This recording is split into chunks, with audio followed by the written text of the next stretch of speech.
the Kelsey Fitzsimmons matter, docket 2025, 77 CR 311. All counsel and the defendant are present. All right, before the Commonwealth calls its next witness, I want to just make sure that the media folks and our audience members are, we're all on the same page. My order, my media order that I issued this morning specifically says that when I leave the bench, cameras go off, recordings go off, audio goes off, okay? So please just make sure that that happens. You're only to film while we're in session and only to record audio or broadcast audio while we're in session. All right, Commonwealth, you can call your next witness. Yes, Judge. Before our next witness, the Commonwealth offers a copy of the restraining order that the North Andover police served on the defendant. Any objection? Okay, maybe admitted as an next exhibit.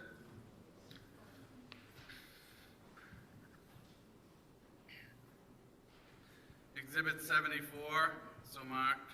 And Courtney Elaine, please. Okay. Yeah, that's right. Yeah, I'll look at it.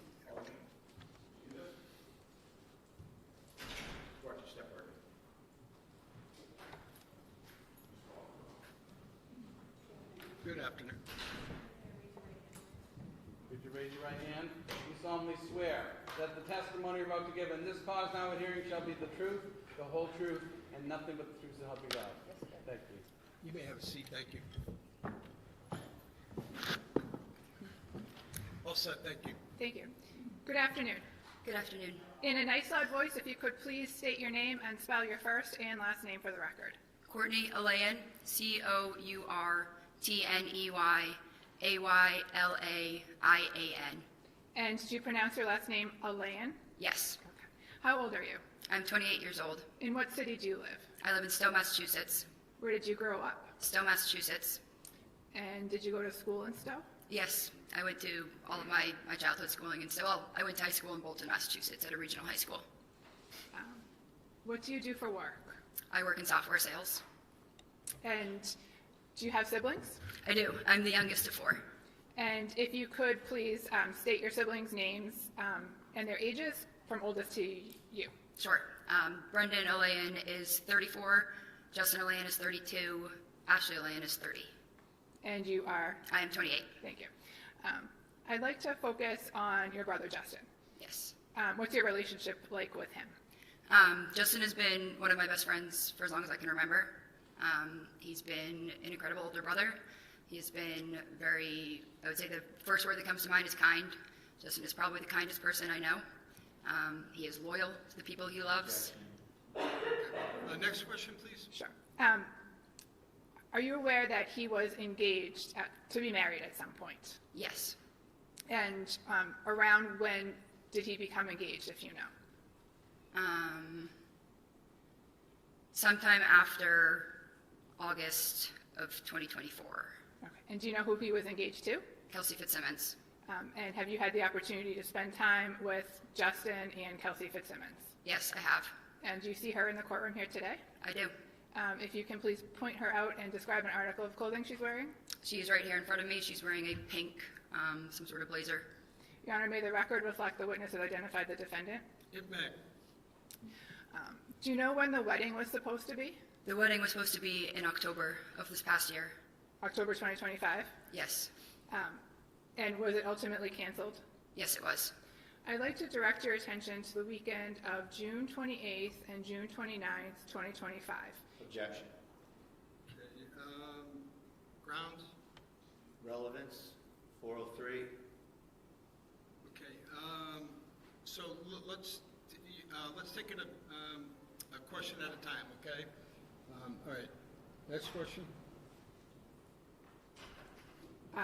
Did you go somewhere that weekend? Yes, we went to Bethel, Maine. And who is we? Myself, the groom's party and the bridesmaid party. So Kelsey, Justin, myself, my sister, Katrina, Michelle, Deandra, Cassie, Maddie, Kelsey's sister. I'm trying to think if I'm missing anyone for females. On the groom's side, it was both my brothers, Brendan and Justin, his friends Aiden, Dave, her brother Will, Hunter, That might be everyone from the parties. And was it kind of wasn't it a Jack and Jill bachelor party? It was a Jack and Jill bachelor party, yes. And did the weekend end early? Yes, it did. And did you go home? Yes, I fled the house. For exploring this, judge, is, Okay. they're not allowed to open this door. This is an assault involving an officer and my client. Okay, so let's do this. Let's just argue this at side, let me hear you at sidebar, only so that we don't have to have the witness leave. I'll see everyone at sidebar.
Sidebar.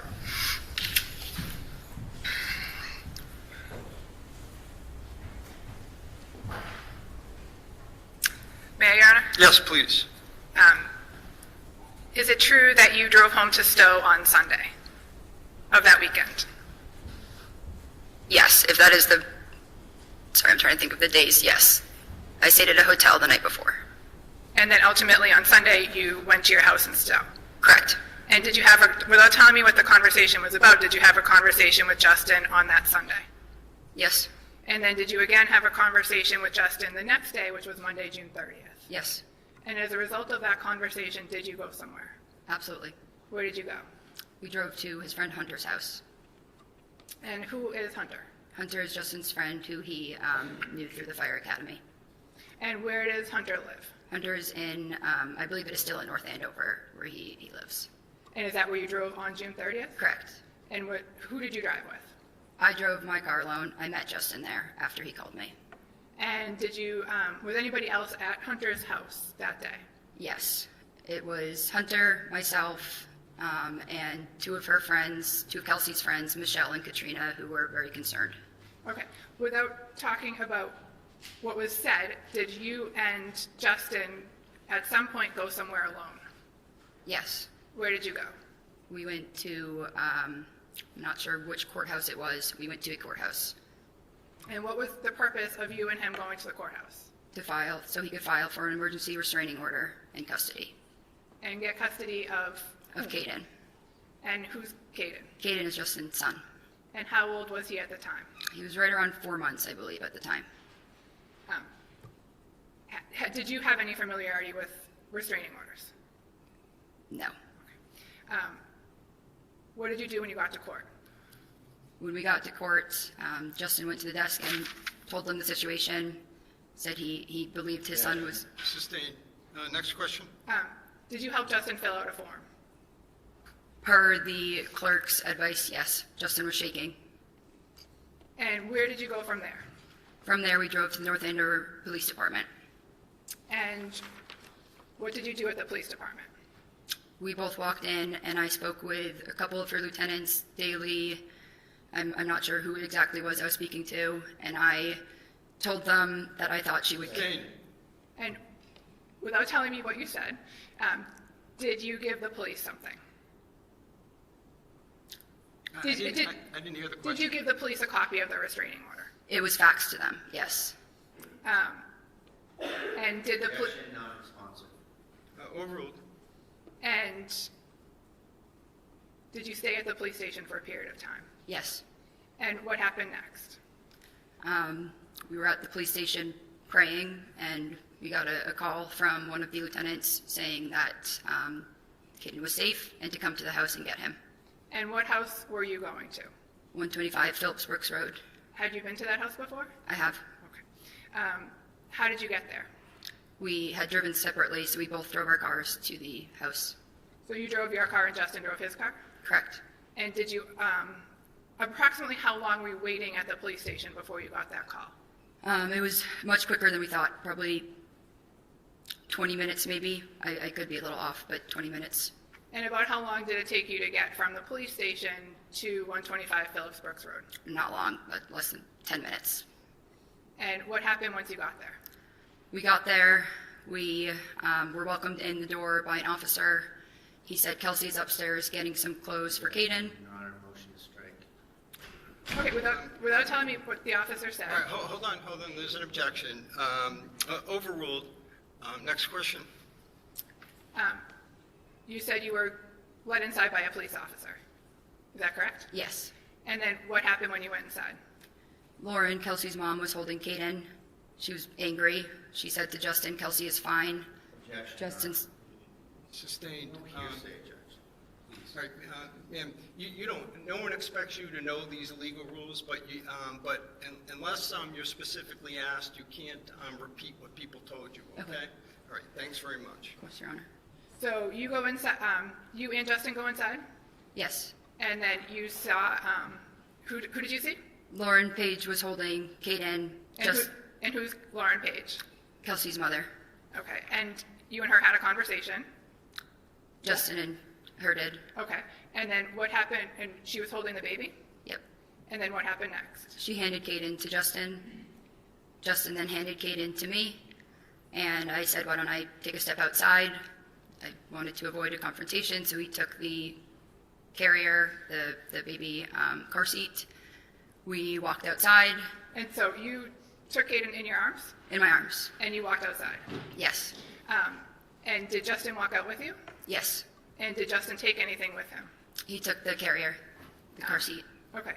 And at that point, did you make a phone call? I did. Who did you call? I called my mother. Okay. And this is while you were outside? Yes. And then what happened next? There were gunshots that went off. And how do you know that they were gunshots? It was, I've been shooting before. I know what a gun sounds like. There were several gunshots and an explosion sound because they, I believe, had hit the air conditioner. There was a lot of smoke coming out of the window. Objection, Your Honor, there's no personal knowledge to any of this. All right. Is this what you saw or I saw the smoke. overruled? And where were you standing when you heard the gunshots? I was near the side where the school parking lot is. I was next to our cars in the yard And on the property. approximately how many you said gunshots, plural, how many did you hear? There were at least 2. And then after you looked back at the house and you saw the smoke? I was right in front of the house, yes. And what did you do next? I knew I needed to run. I started to back up, and I was scanning the house, just praying to see Justin come out. Sorry, I'm trying to say what I'm not supposed to, I guess, say here, but I feared he was not coming out of that house, So and where did you go? Objection. I backed up. Sustained, I'll strike it. Judge, I object to the further line of questioning, and if the witness can't follow the rules, I ask you to strike the entire testimony. Okay, overruled. All right, just Okay. I know you're nervous. Everyone gets nervous. Just listen to the question and just answer just the question. Okay, Go ahead. apologies, Your Honor. Where did you go after you heard the gunshots? I ran, put my arms around Caden, and I ran through the school parking lot and was looking for somewhere to hide, and I cut into a neighborhood and looked back and didn't see anyone, so I cut behind a house and hid behind trees, and I waited. And sometime shortly thereafter, did Justin come and pick you up? Yes. May I have a moment, Your Honor? Yes.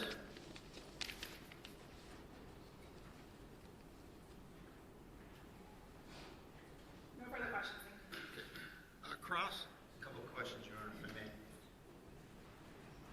Ma'am, you said you were let into the property? Yes. Who let you in? One of the officers. And how did that go? In what sense? Did you ring the bell? Did Justin ring the bell? Did you knock on the door? Did he break the door in? What happened? He did not break the door in. The officer opened the door for us. I don't recall if we called him or if he saw us pull in, but we did tell him we were on our way, so he was expecting us. And which officer opened the door for you? I don't remember. I think it was Daly, but I do not remember. Have you seen any video of how you went into the house? I have not, no. Judge, I'm going to ask that we play a clip that's in our exhibit, our thumb drive, if I may. All right, is it within Exhibit 74? Yes. Sure.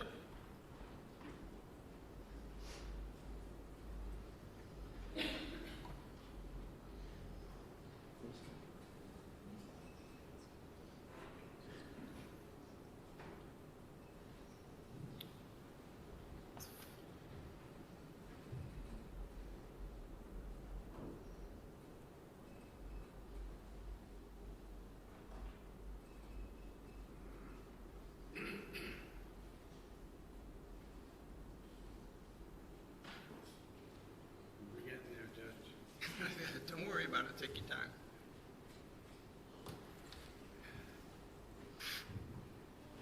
You need our IT person? No, No. I hope not.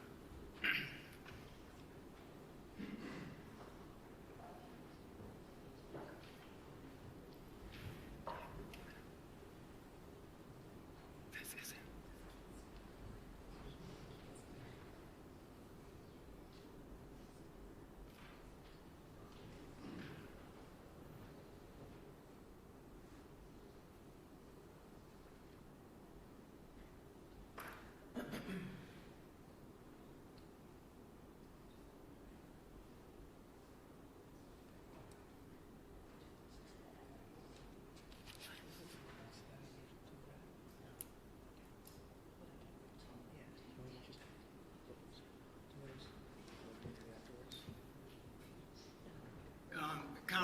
I just make an observation? Yes, sir. I don't want to interfere. This format that is on the screen is different than what was on exhibit. Yes, Hold on, sorry. please let me finish. Sorry. Is different than what was on exhibit 74. I just want to make sure, however you do it, that ultimately I have what you're playing. Sure. Okay, so if it's just a different format and it's already on 74, no problem. So Judge, you're a step ahead of us. I was just confirming with counsel that this particular one is not on there, but I was just gonna, I'm sorry? Oh, it is. Yeah, okay, so, I'm sorry, I guess it is on there. I thought it was. Okay. We're good? Okay. So All right. just so we're all on the same page, to the extent that either side ends up playing something over and above what is on 74, let's just We'll mark make it sure and get that it into gets in, and evidence. you have a thumb drive of it. All right. Thank you, Aaron. So, do you see what's depicted on the screen, ma'am? I do. Do you recognize it? I do. And this is the porch area of 125 Phillips Brooks Road, correct? It is. Okay. Can you play?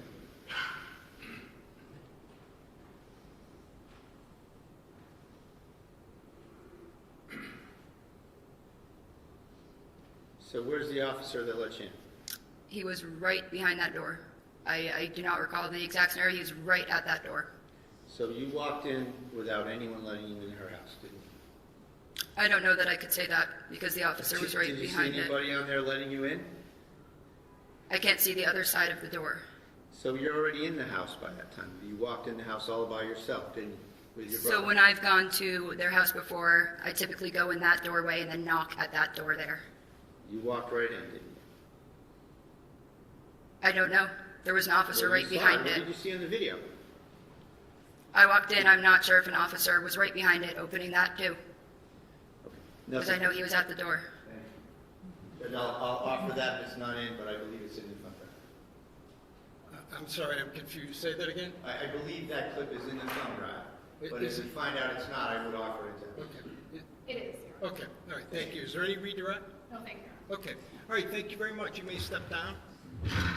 And, Commonwealth, you can call your next witness. Justin Alayan.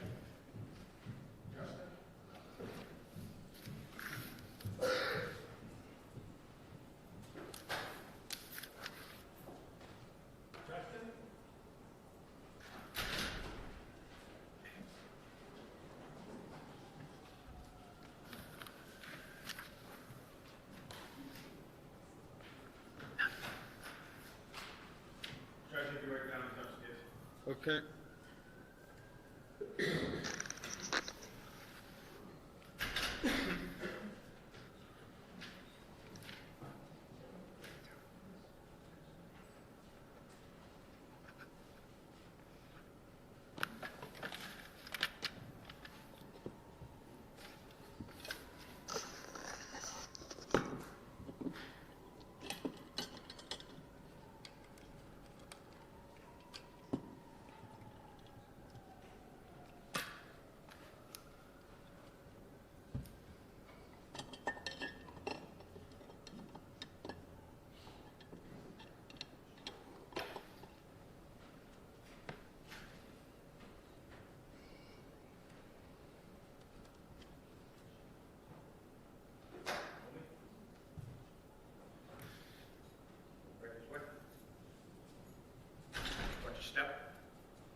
Could you raise your right hand?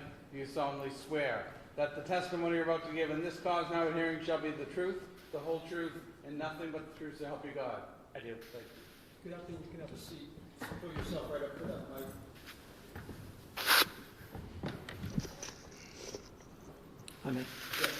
Sir, in a loud, clear voice, can you please introduce yourself?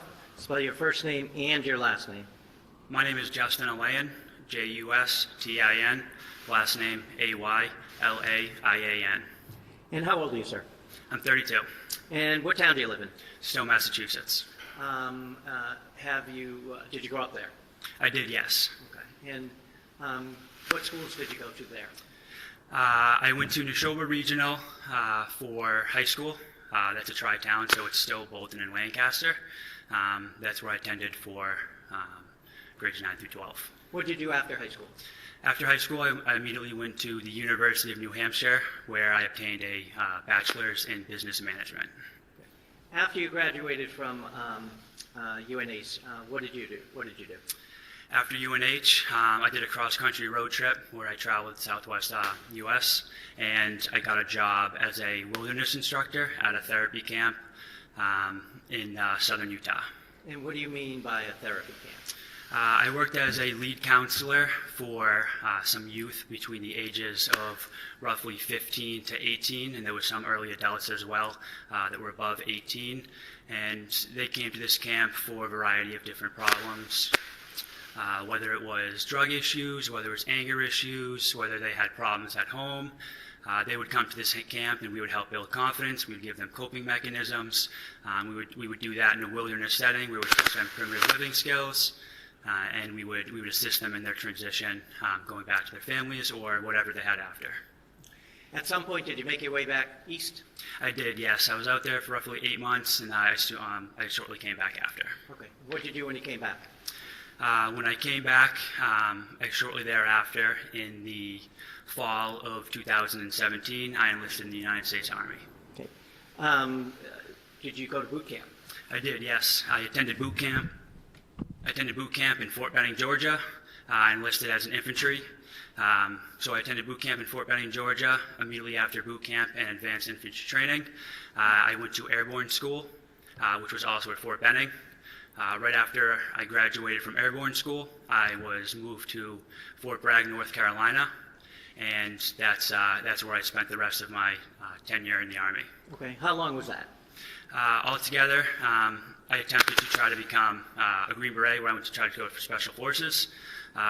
I went to, it's called SOPC, which is Special Operations Prep Course, prior to selection. And during that training, I was severely injured. I ended up hurting some ligaments and tendons and needed reconstructive surgery on my tendons. So I ended up shortly getting out of the military after that with an honorable discharge in the, I believe, winter of 2019. So then, did you come back up here? I did, yes. I returned back to Massachusetts shortly thereafter. After that, I worked several different jobs. I ended up at Fidelity for a while. I worked in their 401k department. And then shortly thereafter, I started going through civil service and applying to jobs to become a firefighter. Okay. Did you eventually get one?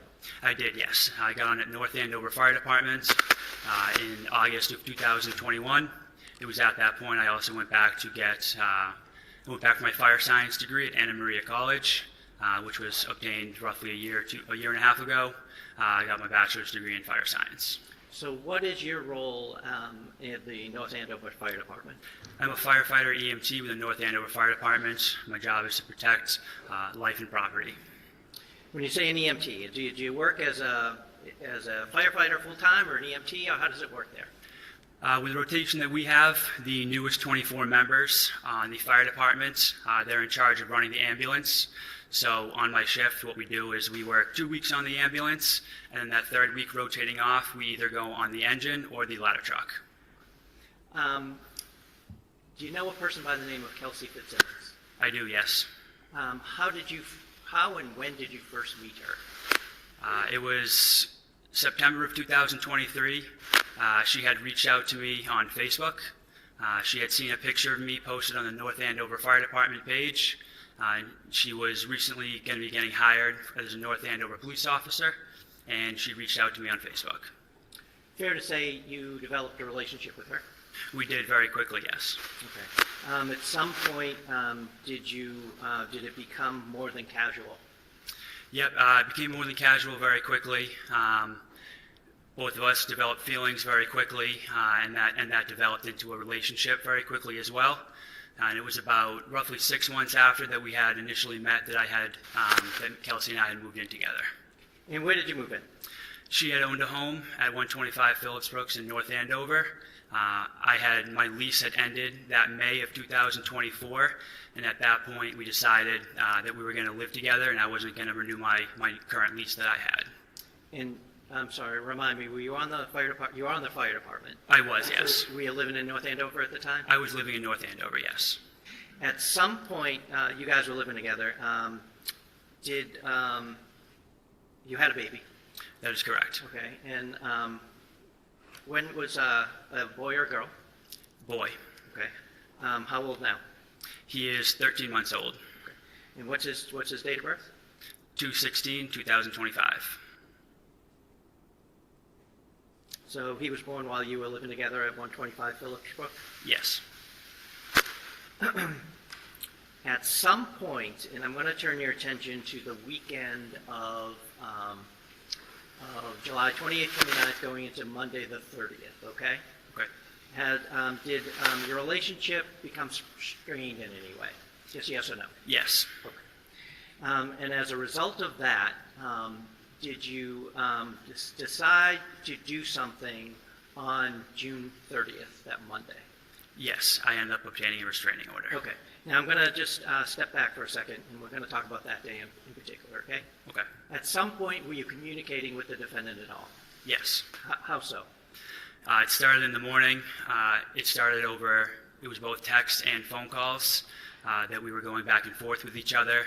I had requested to see my son. I wanted to make sure that he was okay. She had sent many disturbing messages back and forth to me. Motion to strike. Where were you on the 30th, on that Monday? Were you living at 125 Phillips Brook? That was my permanent legal residence, but I was at my parents' house that day. Okay. Had you gone, when was the last time you had been there? It would have been June 27th, I believe, the day before our planned bachelor. Okay. At any point, did you go back there to retrieve some items, guns, or anything like that? Yes, the day prior, I had gone to obtain. I knew that I needed to pick up my firearms. I had feared for my son, and I thought that his life was in danger and grave risk. Objection on our motion. Sustained. And I object to any further questioning on this relative on 403 grounds and on relevance grounds to whether Ms. Fitzsimmons assaulted a policeman in a bedroom where it was just the two of them. I'm just going to take the objections one at a time. That objection sustained, I will strike. You owned firearms. Yes, sir. How many? Roughly 9. Okay. And where were they kept in the home? They were kept upstairs in the closet. There was a large rifle safe. Several of them were kept in there. And then I had one firearm that I would keep in our bedroom that was in a green chest directly. If you were to walk into the bedroom, it was on the left side in the green chest, directly next to the door frame, locked up in my green safe. Okay. So if you walk into your home through the door, Yes. the front door, the stairs to upstairs, fair to say, almost right in front of you? Correct. Okay. Now, as you walk up the stairs, there are 2 rooms at the top. And Yes. There's a landing and 2 rooms at the top, correct? Yes. The safe that you had described, the green safe, which way would you go to get to the green safe? You would take a right into the bedroom, and then the first foot that you would step into the bedroom, it was directly on your left, on the ground. That was a bad question. What color is the safe, the rifle safe? The rifle safe was black. Black. Okay. I want to talk about that first. I apologize. Now, where was that? If you were to go up the stairs and you were on the landing, you would take a left. You would go into that room right there, and then it was in that closet directly on the left side of the room. Okay. And it's a rifle safe, meaning it has a lock? Yes. What kind of lock? I believe it was a keypad lock. Do you know if the defendant had any firearms? Yes. How many? I couldn't be exact. She just got her license to carry returned to her. I don't know the exact number of firearms that were returned to her. Okay. What kind were they? Several handguns. Handguns? Okay. When you went on the 29th to retrieve your handguns, where did you go? I went directly upstairs and I went into that gun safe, the rifle safe that was on the left side of the landing, and I retrieved my firearms from there first. Okay. And then you talked about a green safe. Yes. We're going to talk about that. You walk up the stairs, the landing is there, you go to the right, which is the bedroom, correct? Correct. The other room, is that the one with the crib in it? Correct. Okay. Now, if you go right to your left, you had described to, on the floor, correct? Yes. You had one gun in there? Yes. Did you see any other guns in there when you opened that? No, I did not. So are we not now talking about the green safe? Yes. Okay. Sure.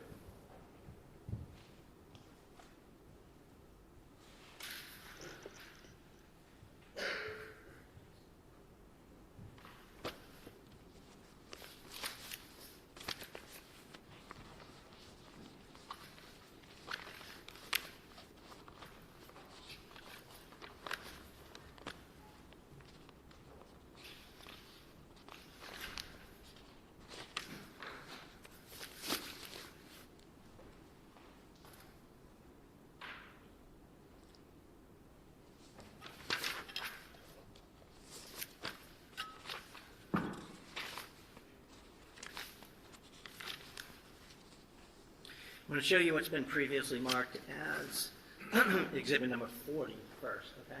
Okay. Can you see that screen? I do, yes. Recognize what that is? Yes. So describe where the photo taker, the picture taker, would be standing in that home. They'd be standing on the landing as immediately as you go up to the stairs to the second floor in between the two rooms. Okay, and that's the one on the left that we had been describing, Yes. correct? I'm going to show you what's been previously marked. Hold on.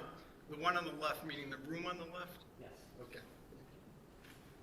I'm going to show you what's been marked as exhibit number 45. Can you see that? Yes. Do you recognize what that is? I do, yes. What is it? That is the nursery. That's the closet with my clothes in it, and behind my clothes is the black rifle safe. Okay. And that is, when you're standing on the landing, that is the room to the left, and the closet in that room is where the rifle safe is? Correct.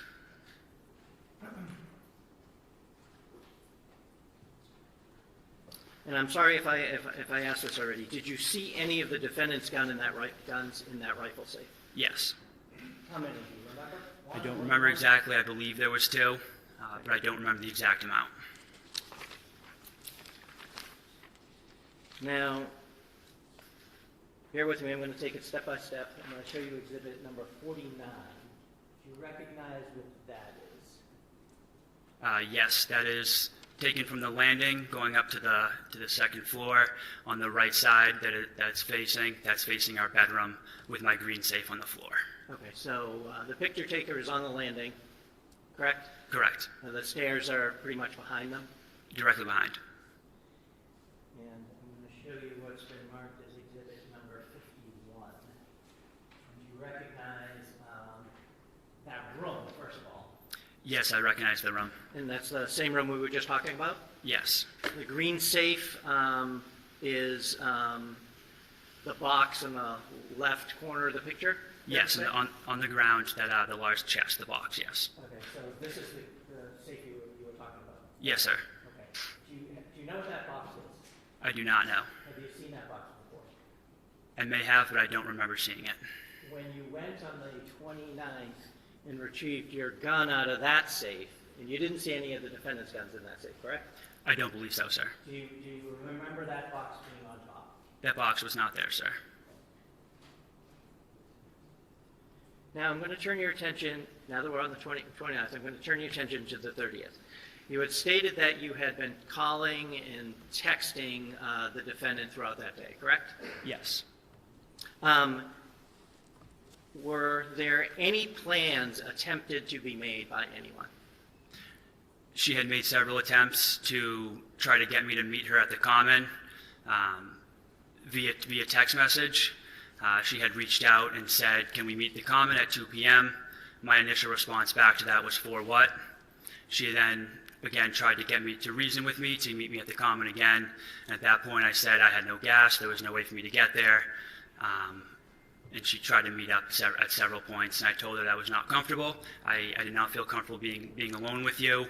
I wanted to make sure my son was okay, and I feared that his life was in danger. Next question. Non-responsible. Yes, I will. Where were you when the texting back and forth was happening?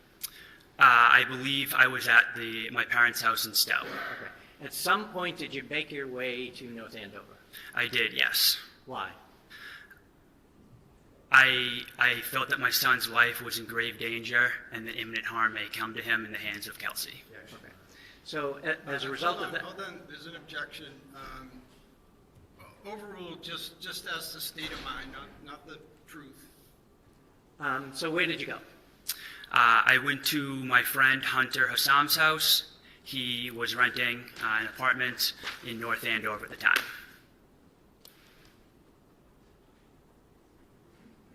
Did you call anybody to meet you there? I don't know if I had made the calls or they had called me, but I had called my sister Courtney. I told her that I was going to North Andover. I had feared for my son, and I didn't know what was going to happen, but I had called her, and I was in contact with Kelsey's maid of honor, Katrina, and her bridesmaid, Michelle. So Katrina, Michelle, Courtney, Hunter, and you? Yes, sir. Are you all in Hunter's house right now? Yes, sir. Okay.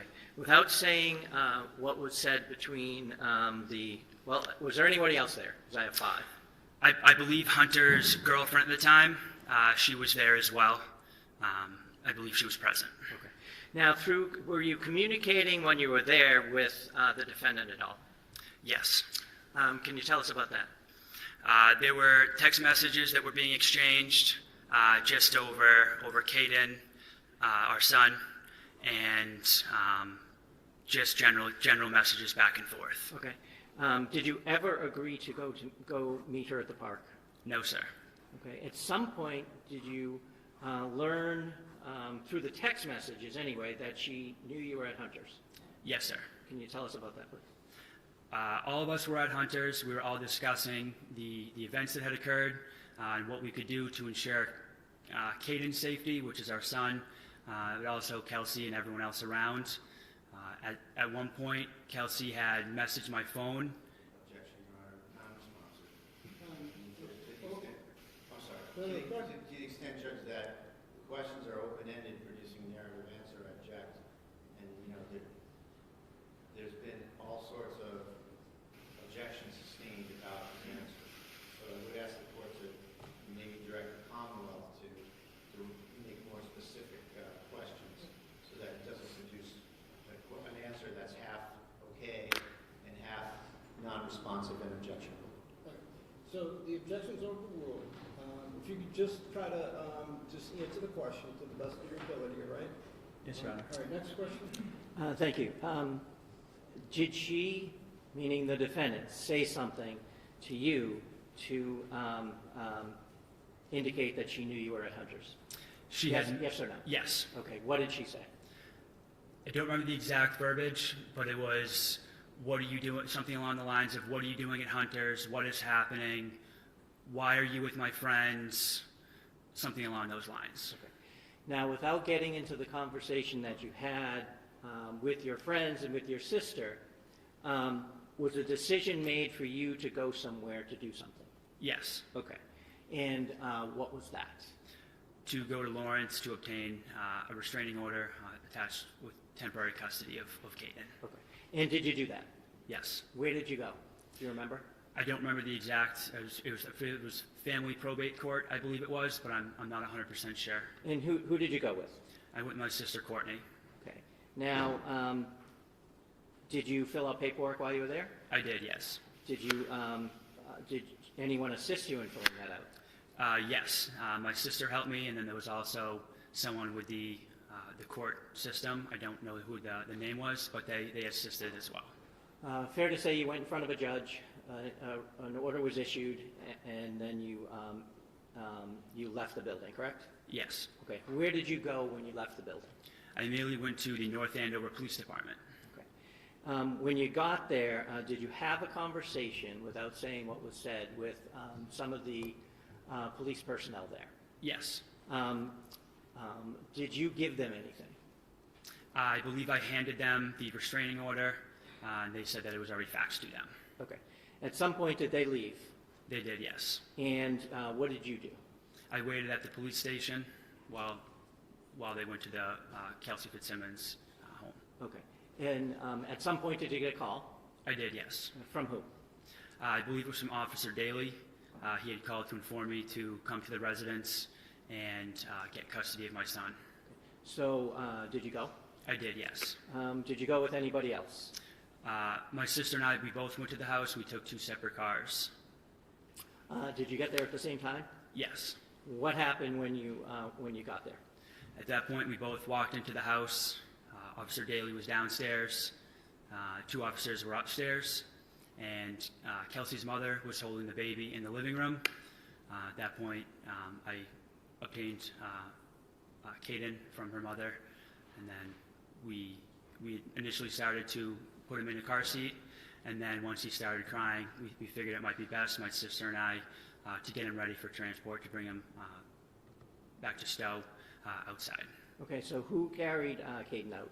My sister Courtney did. And what did you do? I asked if I could obtain some clothes while I was there. I just needed something so I could live day to day, as I had no clothes or any of my son's Was this belongings. the first time you went out, or did you go back in the house a second time, if you remember? This was the first. I went out the first time, and then I came back in. Okay, so the first time you went out, Courtney went out with Caden. Yes. What did you take, if you remember? I believe I had a car seat in my hand. Okay. At some point, you came back, Yes. and you asked permission to do something? Yes, I asked permission to get some clothes and a few clothes for Caden and some of his bottles and formula. Okay, so where did you go? I went down to the basement that was under construction at the time. There was no lights on, so I believe I had my camera, my phone out with the light on it, and I was searching for a suitcase that I had down there just to throw some clothes in. At some point, was your attention drawn to something? Yes. What happened? I immediately heard an officer's commands. I heard an officer scream out, "Stop, don't do it." At that point, I had heard several gunshots ring out, and I heard Kelsey's mother screaming.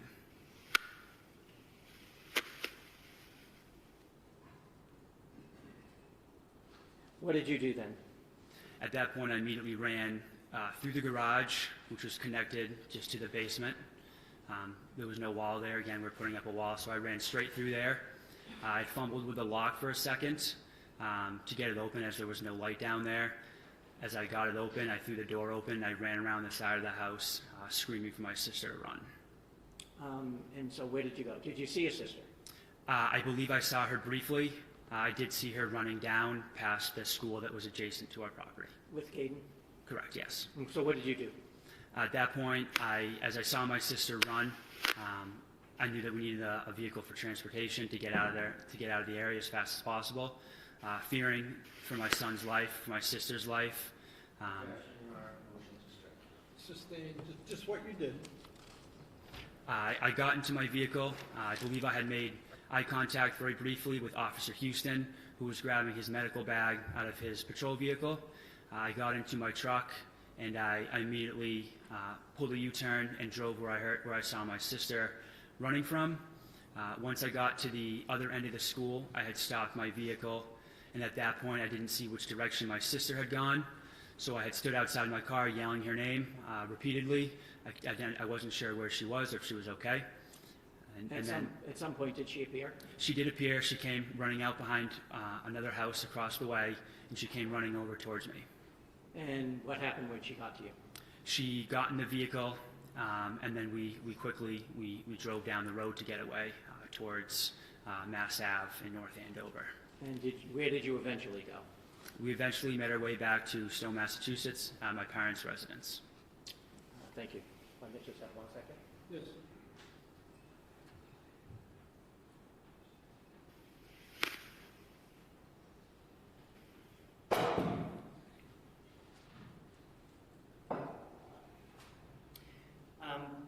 Were the guns that you and the defendant had, were they ever kept in the basement? No, Is there a gun safe in the basement? there was never a gun safe in the basement.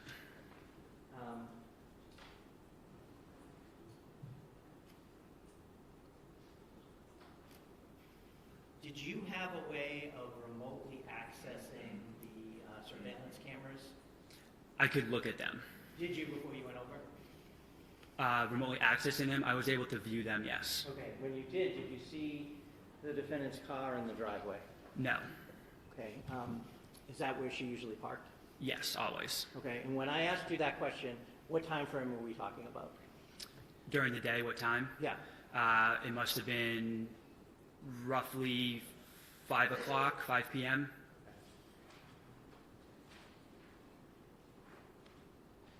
thank you. I have nothing else. Okay, cross-examination? Good afternoon, sir. Good afternoon. So a lot of talk about gun safes. The safe that you mentioned with your rifles in it, that was in the baby's room, correct? Correct, yes. And that's the room as you go up the stairs to the left, you hit the landing, you go make a left, you're in the baby's room, correct? Correct. And then you visited the house on the 29th to retrieve your guns, right? Yes. And it's fair to say that you spent about 60 seconds with the baby. I would say that's not true. Kelsey had to tell you, do you want to see your baby? Do you want to hold your baby? And you held your baby for about a minute. Isn't that right? I was at the property for roughly 30 minutes. Answer my question. Okay. Is that true? Yes. So, with respect to the gun safe in the bedroom to the right, up until then that was your and Kelsey's bedroom, correct? Correct, yes. And there was a green safe in that bedroom, right? Yes, sir.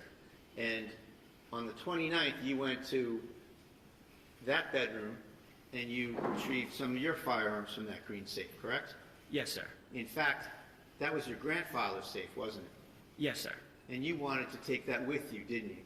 I did, yes, sir. And you took Kelsey's guns out of that safe and you put them on the bed so that you could take only your guns and your grandfather's safe. Isn't that correct?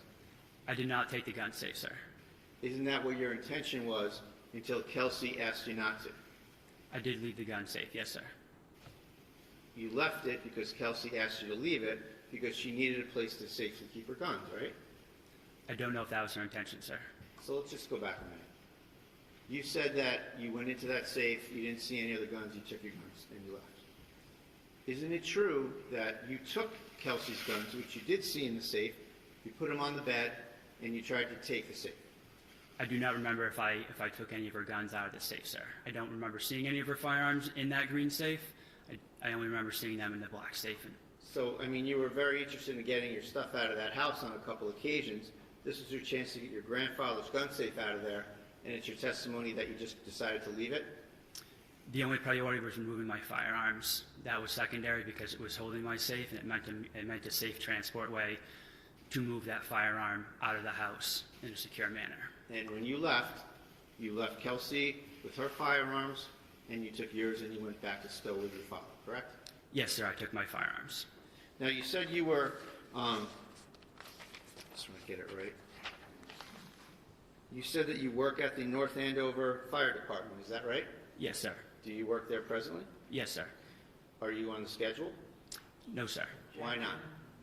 He opened the door. I'm sorry, objection? Relevancy? Yes. Yeah, I'll hear you at sidebar.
overruled subject to what I discussed at sidebar. Sir, you're not on the schedule and you're not presently able to work for that department, isn't that right? Yes, sir. And the reason you were placed on suspension or administrative leave, whatever you call it, is because you have been caught on video many, many times using drugs that are in violation of your department and the town policy, correct? Allegations were placed against me, and the town has a responsibility to do their due diligence and investigate that matter. So that's a yes? Yes, sir. When did that go into place? I don't have the exact date, but roughly a week or two ago. Do you know the duration of this suspension or whatever you want to call it? Sustained. Oh, sorry. Let's move on, Mr. Brado. Sure.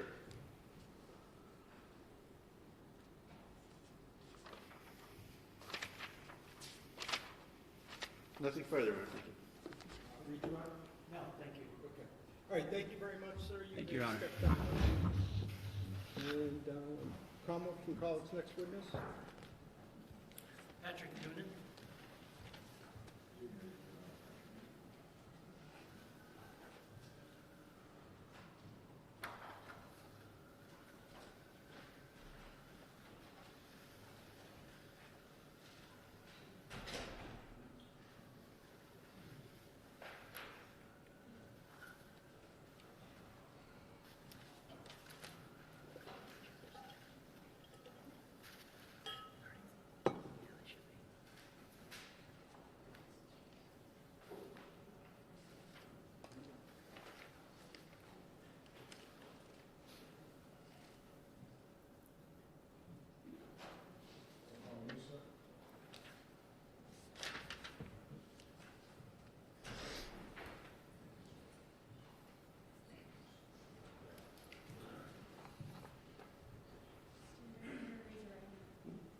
Could you raise your right hand? Do you solemnly swear that the testimony you're about to give in this cause now at hearing shall be the truth, the whole truth, and nothing but the truth so help you God? I do. Thank you. You may have a seat and put yourself you, right Your up to the mic. How are you doing this afternoon? I'm doing all right. How about yourself? Excellent, thank you. You may proceed. Sir, in a loud, clear voice, can you please introduce yourself? Spell your first name and your last name. Patrick Noonan, Patricknoonan. And how old are you, sir? 50, And what town do you live in? North Andover. Where were you born? Rochester, New York, How long did you stay there? until I was about 4 years old. And where did you move to? North Andover. Who did you move with? My sister, mom and dad. And what are their names? My mom is passed, but my dad is Timothy Noonan. And what was her name? Your mom. Patricia. And your sister? Mary. Does your sister live in the area? She lives in Lynn. Where did you go to school? For high school, Grade school, high school? the North Andover Public School systems, and then for high school, I went to St. John's Prep. And did you play any sports there? Hockey and lacrosse. Did you graduate? I did. Once you graduated, did you further your education in any way initially? Initially, yeah, I went to Siena College for about a year, and then that wasn't working out. I got my degree later on down the road. What did you get your degree in? Criminal justice, From where? UMass Law. Now, after you left Siena, did you work? Yes, I did. What did you do? I worked at Macy's Security. Okay. And at some point, how long did you work there? Couple of years. It wasn't too long. Did you meet anybody significant in your life while you worked at Macy's? My wife, Who's that? Angie. Okay. And was she working there also? She was. Did you get married at some point? We did. Okay. I'm going to ask you a dangerous question. What's your anniversary? It is December 22nd, Okay. 1999. 1999. Okay. Yep. Thank you. Do you have any kids? I do. How many? Just one. Boy or girl? Boy, Joseph. And what does Joseph do? He is currently at UMass Lowell as well, studying environmental engineering. Have you lived in North Andover ever since you've been 4 years old? No, Did you move around? I did when I was in the military. Okay, we'll get to that. Oh, I'm sorry about that. At some point, you talked about you were in the military. What area of the military did you join? Air Force. Okay. And when was that? That was in '99. And where is boot camp for the Air Force? Lackland Air Force Base in San Antonio. Okay. And can you tell us a little bit about boot camp? Some of the training, some of the things that you were subjected to, I guess? Yeah, I mean, it's you know, some sleep deprivation. You also have, you know, you have to learn how to march. They basically strip your identity and try to build you up as a team. Okay. Firearms training, things along that. At some point, did you make it through boot camp? I did. Did you, I guess, enlist or volunteer to any special area of the Air Force? Security forces. And what is security forces? They're basically the defenders of the force. So when I went in, I went through my tech school, which is almost like a police academy. We learn various different things in there, land nav, different weapons systems, things of that nature. And then once you graduate, you get your orders cut. And what were your orders originally? Cheyenne, Wyoming. Okay. And what was your role when you were in Cheyenne, Wyoming? I originally, when I was waiting for my security clearance, I was originally working on the ground. So ingress, egress from the gates, a cruiser, enforce the laws of the Uniform Code of Military Justice. When you're going through that type of training, are you trained in the use of firearms? Yes. Any different, all different types? Yes. Any other types of weapons, Yes. such as? The 60, which is a fully automatic machine gun.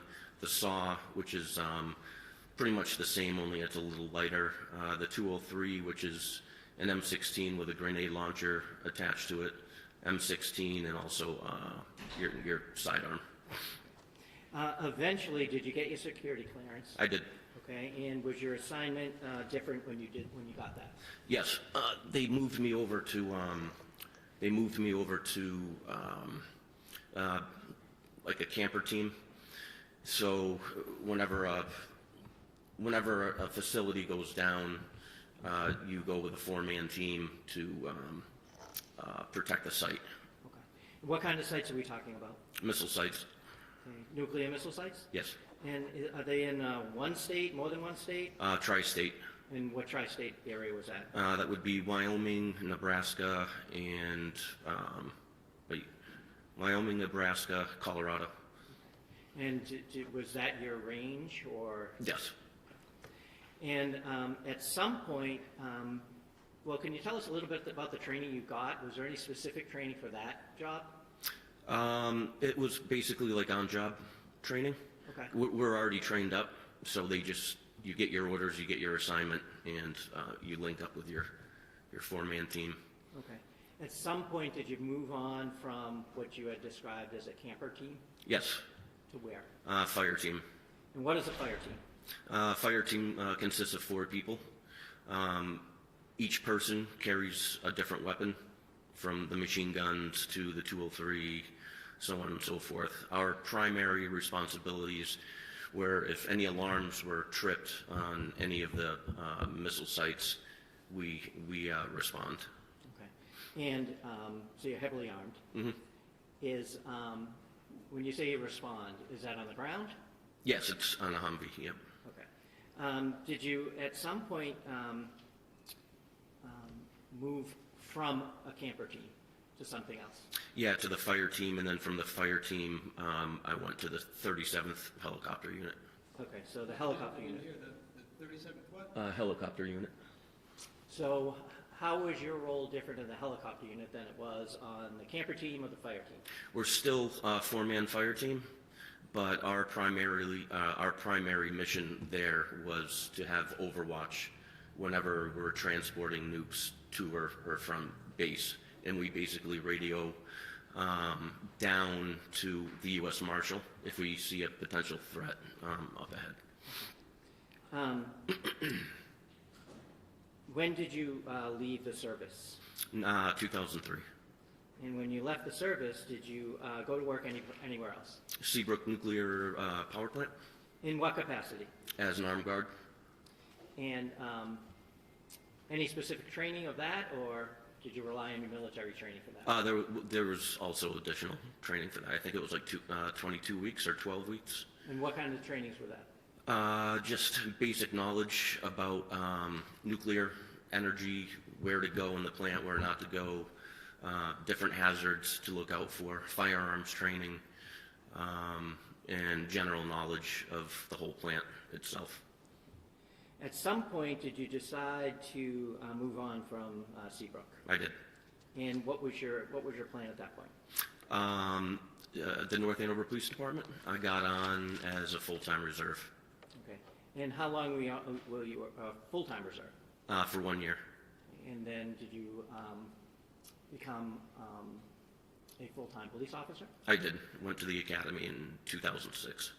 At some point during your tenure at the North Andover Police Department, did you have additional responsibilities? Yes. What were those? Areas of responsibility, different sectors you're assigned to, respond to calls of service, 911, medical, effect arrest when necessary, enforce motor vehicle law. Okay. What is RRT? That's the regional response team. And what is that? They're a part of NEMLEC, and the RRT team primarily they deal with big crowds, riots, crowd control when it comes to, let's say, big games. If we win championships, just extra security, and also kind of like a search and rescue. If people go missing somewhere, they'll deploy the RRT to try to find them. Were you part of that team? I was. For how long? I would say about a year. And NEMLEC, that's NEMLEC, correct? Yes. Northeast Massachusetts Law Enforcement Council? That's correct. Okay. Did you apply for a different role with NEMLEC I at some did. point? And what was that? SWAT team. And what's the difference between the RTT, the Regional Response Team, and the SWAT team? The SWAT team primarily is special weapons and tactics. So we get trained up on different weapons, different uses of less lethal.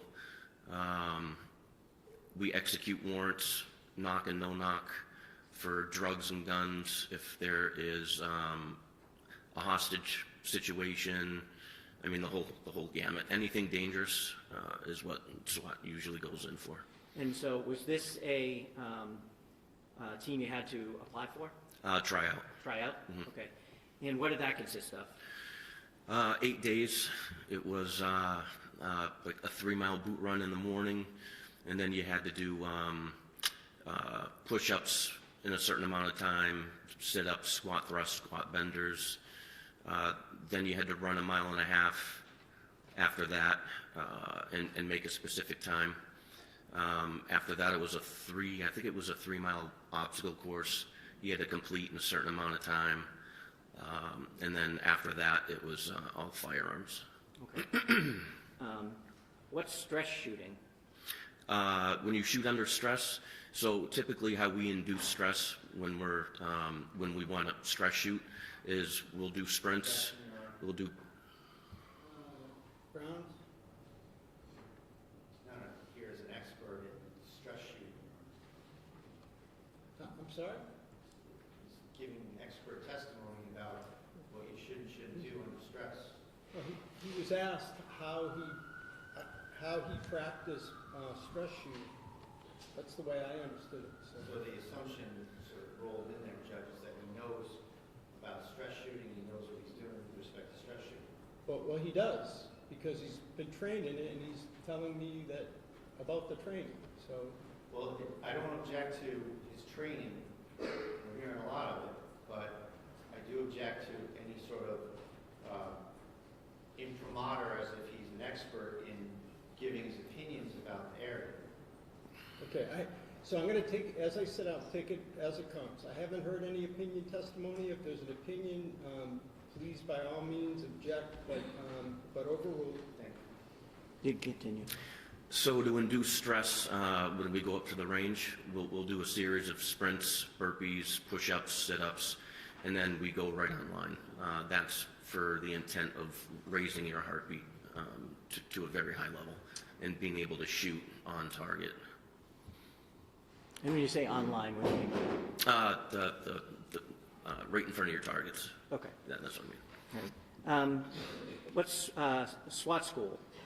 That consisted of a full week, and I went to Worcester, and it was put on, hosted by LAPD SWAT. Okay. What did that consist of? Room entry, hallway clearing, room clearing, building searches, building clearing, the use of flashbangs, firearms, less lethal weapons, operating a Bearcat, shield work, the use of a Halligan, the use of a ram, things of that nature. What's a shoot, don't shoot scenario? As far as... Is that a thing? Shoot, don't shoot? Oh yeah, we have shoot, don't shoot scenarios. Okay, and did you participate in those? We did. What are those?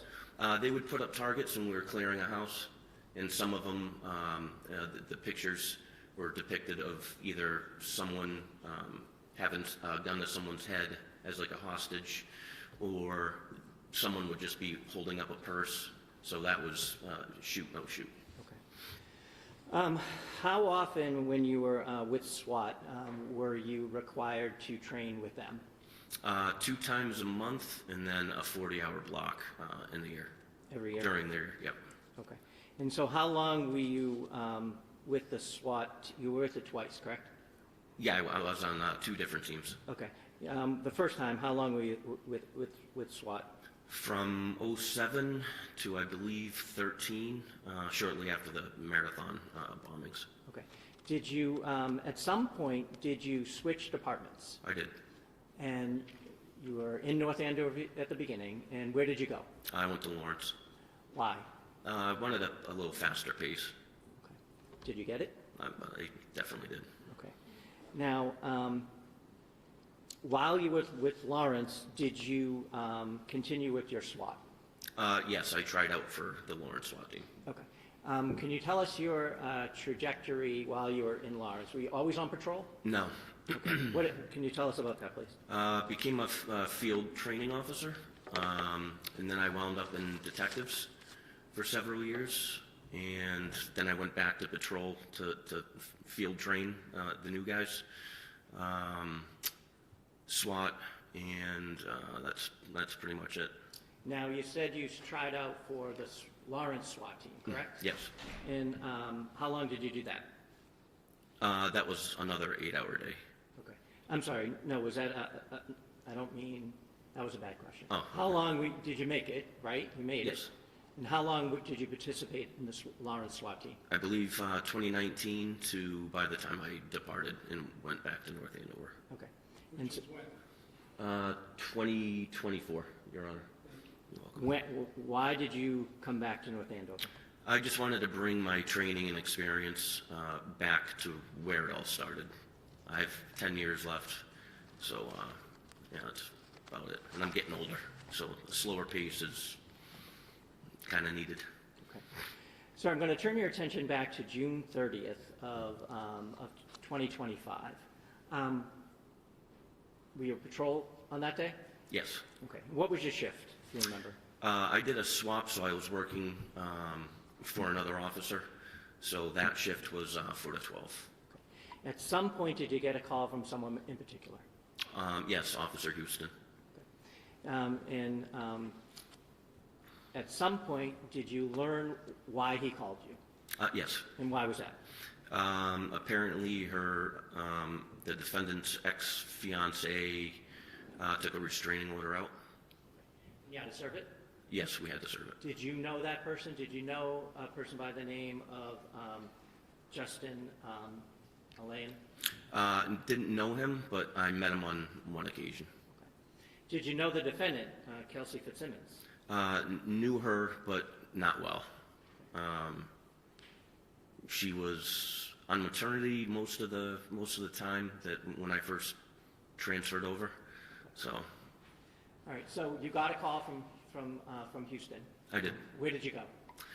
We met behind the Atkinson School. It's called the CCC, and he explained the situation to me. Okay. Was he anybody else arrived at that point? Not yet. Okay. At some point, did someone? Yes. Who was that? Lieutenant Daly. Did you talk about any plan as to how this was going to occur? Yeah, Lieutenant Daly said that he'd do the talking, and based on the restraining order, Justin was supposed to get custody. Oh, sorry. Well, I'm sorry. Well, I'll jump in. So you knew that there was potentially a child there, Yes. and that the child would be transferred from the defendant to the fiancé, correct? That's correct. Okay. So where did you go? So from there, I pointed out to Officer Houston and Lieutenant Daly the positioning of where the defendant had parked her car, which was at least 150 yards away from her house, and we all thought that that was very odd.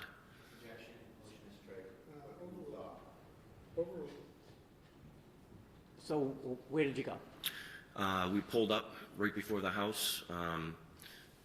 The foliage was pretty overgrown, so we left our cars there, got out, and walked up to the front door. Okay. At some point, did you come into contact with the defendant? Yes, we did. How did that happen? Lieutenant Daly knocked on the door or rang the doorbell, and she came out. Okay. Was she with anybody? Her baby. Where did you go? We went into the family room. She went straight to a couch that's off to the left, and I kind of went straight. There was another couch, and I believe Houston was to the left of me.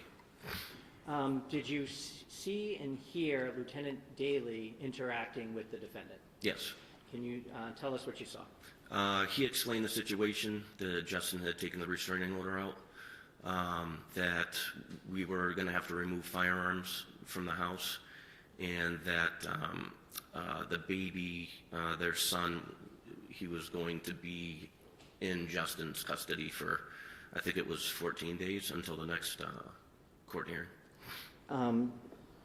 When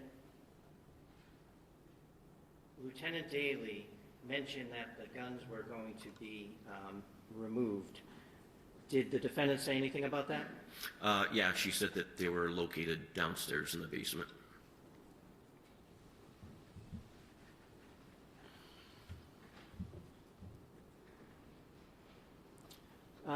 What happened after that? I noticed her duty belt on the couch, so I went and checked that. There was no firearm in there, and I observed like a gun case on a mantle. I opened that up, and there was no gun. There was no gun. Did she say anything in response to that? Yeah, she reiterated the guns were downstairs in the basement. What happened next? She went to gather some belongings for their son, and she came up and handed me the baby. He was screaming. I was trying to calm him down. I believe she gave me his bottle, and I was trying to feed him, but I'm thinking it can't be too comfortable. I wear an outer carrier vest, and I have all my equipment in the front, so it was kind of hard to cradle him. Did you eventually hand the baby off to someone else? I did. I believe Lieutenant Daly. Okay. Now, do you typically wear gloves when you're on duty? I do. Were you wearing gloves that day? Yes, briefly for maybe like 10 minutes. Okay, did you take them off once you were in the house? I did. Now, did Miss Fitzsimmons leave the room at all? While I was with the baby, yes. Lieutenant Daly and Officer Houston escorted her around. I think it may have been a kitchen area. I never went back there, so I just basically stayed in the family room with their son. Okay. Did, on a typical restraining order service, would you let a person who is the subject of the restraining order walk around the house unattended? No. Okay. At some point, did they come back? Yes. Okay. What happened after that? I handed the baby off. I was standing in front of her stairs, and she had stated that she had clothes upstairs for the baby, so I handed the baby off. And so did someone go upstairs? Myself and Officer Houston. Okay. Where did you go? Right at the top of the stairs, it's like it's a very small hallway. Right to the left is the baby's room. Right to the right is the main bedroom. Okay. And so where did she go first? To the left, to the baby's room. And what did you observe? I observed a crib. The back wall had bookshelves of sort, and there were just clothes on the ground. Did you enter the room or did you stay on the outside? I entered the room there. Okay. What did you see the defendant doing, if anything? She was wrapping up baby clothes, and she put him in a car seat. And then while she was doing that, I heard an older lady come in and start to yell at Lieutenant Daly. Okay. Did that create any reaction from the defendant at all? No. I asked her who that was downstairs, and she looked up and said she had no idea. What happened next? She handed me the baby seat and asked me to take it downstairs, and I told her no. Okay, what did you do with it? I put it on the ground. I said, we'll deal with that later. What happened next? She started packing a lot of books, and it's almost like this round basket with two handles. And I explained to her that her son's 4 months old. No need for all the books. You know, you're going to see him in 2 weeks. So. What did she do with the books? She handed me the basket and asked me to go downstairs, bring it downstairs. And what did you do? I told her we would deal with it later, and I put it down on the ground. Okay. And you told her she'd see her son in 2 weeks? Yeah, roughly. I said your next court date is on the 14th.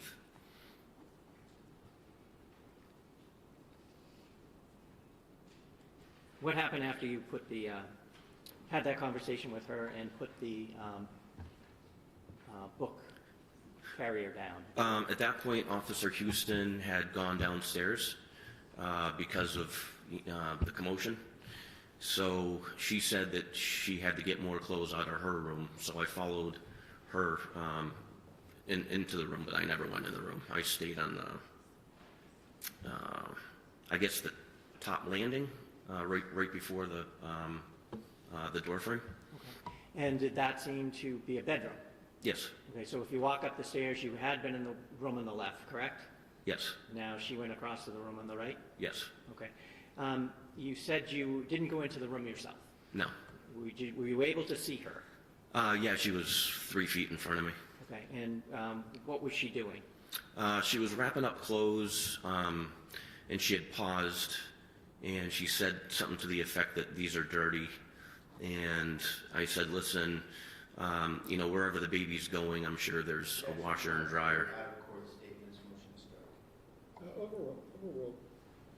I said, wherever the baby's going, most likely has a washer and dryer, so don't be concerned. And then I could tell she was getting upset. She started to shake, and I said, listen, court date is in 2 weeks. It'll be over before you know it. Did something happen next? Yes, she was on one knee when she was wrapping up the clothes, and she pushed off with her left foot and lunged behind the door frame. So to my left, to her right. Okay. Could you see what was there from where you were? Not from my perspective, no. What happened after she went behind the door frame? She reappeared with a gun and pointed it right at me and pulled the trigger. Can you describe or show us how she did that? Yep, so when she came around the frame here, she came up and click. Okay. Where was it pointed? My face. After it clicked, what happened? I screamed her name. I was completely shocked. She had the drop on me. She began to... The drop. Which means she had the tactical advantage over me. I drew my weapon. She was already backpedaling, and she was doing what we call a tap rack. Basically, when you do a tap rack, that's when your gun malfunctions. So when you tap the magazine, you want to make sure it's properly seated in the magazine well, and then you rack the upper receiver, or the slide. Okay, I think the judge was writing. I'd like him to see this, if I could. If you could just, because you made some... I'm trying to understand the lingo, too. Is it a tap, rap, like a... Rack. Rap? Rack, yes. Okay. May he stand up so you can see what he's doing, Judge? Yes. So a tap, and a rack. Okay. So tap on the bottom of the magazine? Yes. And a rack. Did she do that once or more than once? She did it twice. So the first time she did it, it was slow motion. I could see her hand slide off the top of the receiver. She started moving her way around the bed, and she began tap racking again. And I was yelling at her, "Don't do it! Don't do it!" And then what happened? After she successfully got around in the chamber, her right arm started to come up, and I shot twice in rapid succession. At her? Yes. Can you hold on one sec, please?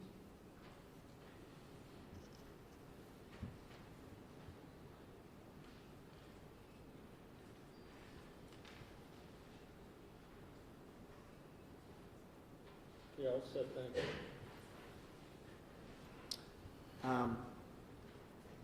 What did you observe after you fired the second shot? I saw her flinch. The gun went down, so I stopped shooting. She stopped her action, and then she went to the ground. Where was she at this point? On the opposite side of the bed, in between the wall and the bed. What did you do next? I covered down on her. And what does that mean? I kept my gun on her or in the area of where she was, because I couldn't really see all of her at that point. What part of her could you see? I think her legs, maybe. I don't really remember. Okay. Did someone else appear at that time? Lieutenant Daly. Okay. And what did you see him do, if anything? He came up, said, "Where's the gun?" I said, "She still has it. I'll cover you." And so what happened? We walked around the bed. I stayed lethal force on her. He rolled her and saw the gun. Okay. Did you see the gun? I did too, yeah. What happened with the gun? He put it on the bed, and she was still conscious, alert, moving. I grabbed the gun. I moved it to the other side of the room. Okay. What did you do next? We immediately started first aid. Okay. How so? Putting pressure on the wound. We wanted to see if there was an exit wound, which there was. So we were trying to stop the bleeding. Officer Houston came running upstairs with a med kit. Lieutenant Daly started to wrap the wounds in gauze. And then Officer Court came into the room, and I ordered him to secure the weapon. And did you see him do that? I did. Did you hear the defendant saying anything after she was on the ground? It hurts, and I said, "Just keep breathing. You have a baby to live for." What happened next? The medics showed up, fire department, and we all got out of their way so they could start working Kelsey. Did they transport her out? Yes, they did. Did you look for anything after she was removed from the house? So before she was removed from the house, I walked out of the bedroom just to give them space. It was a very small room. There was a lot of stuff everywhere. Right to the right, there was some sort of, I don't know, end table where she lunged, and it looked like a wooden box of some sort, and the lid was open on that.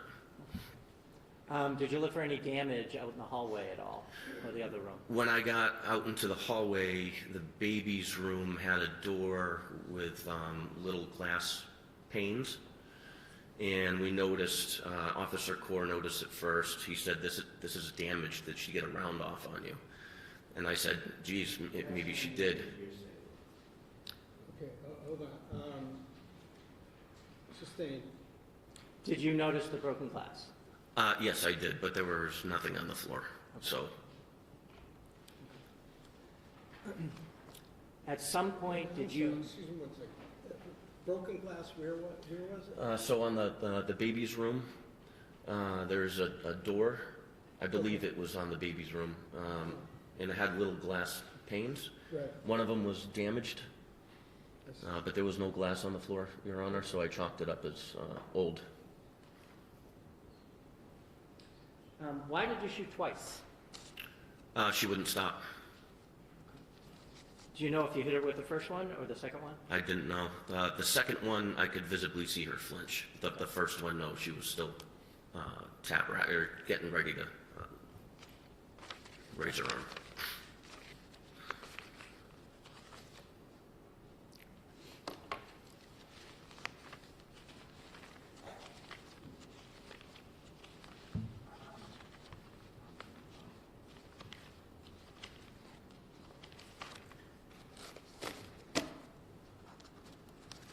Now, sir, I'm going to show you a number of pictures. Sure. I'll show you what's been marked as exhibit number 6. Do you recognize that?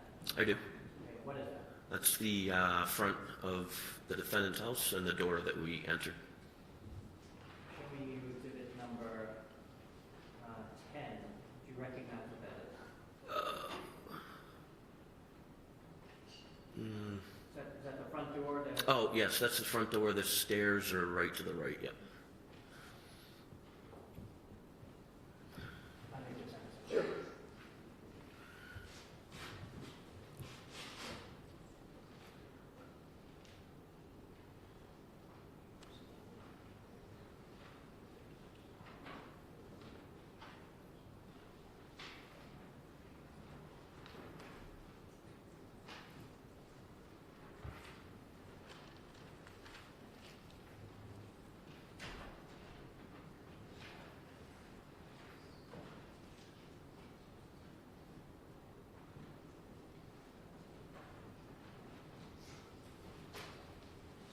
Show you what's been marked as exhibit number 36.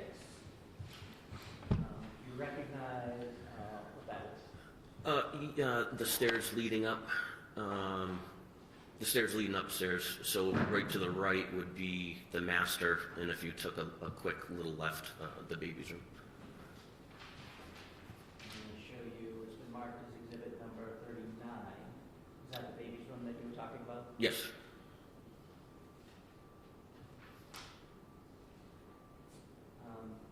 Number 38. You recognize what that is? The baby's room. Is that the container, I guess you will, of books that you were talking about earlier at the bottom? Oh, yes. Right down there. I'm going to show you what's been marked as exhibit number 49. You recognize what that is? That would be the entrance going into the master. Okay, into the bedroom? Yes.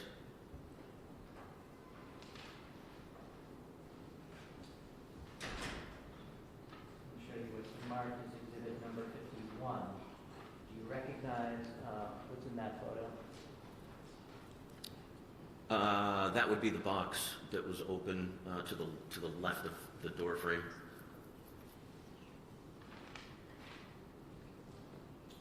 Number 50. Do you recognize what that is? Yes. Where were you in relation to this picture?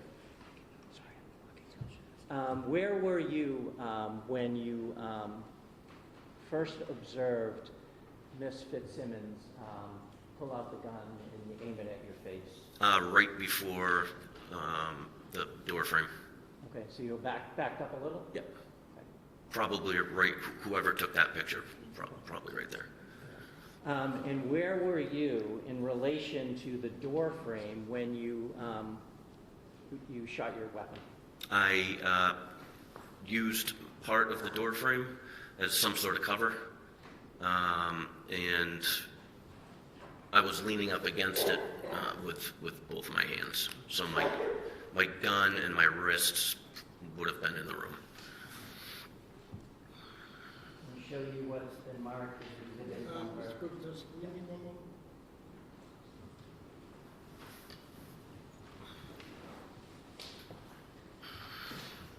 All set, thank you. Let me show you what's been marked as exhibit number 53. Do you recognize that? I do. Can you tell us, and Judge, if I may ask him to get down to point it out to you? Okay. If you could approach. Can you tell us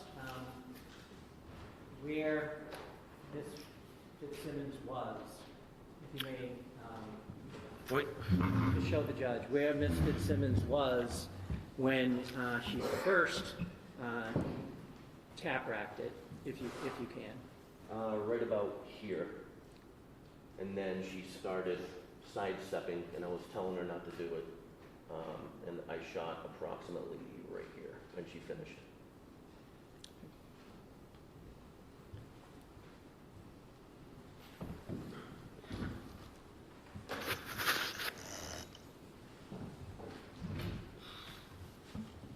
I have nothing else. All right, so makes sense to stop for the day at this point. And we'll pick up at 9 a.m. tomorrow morning.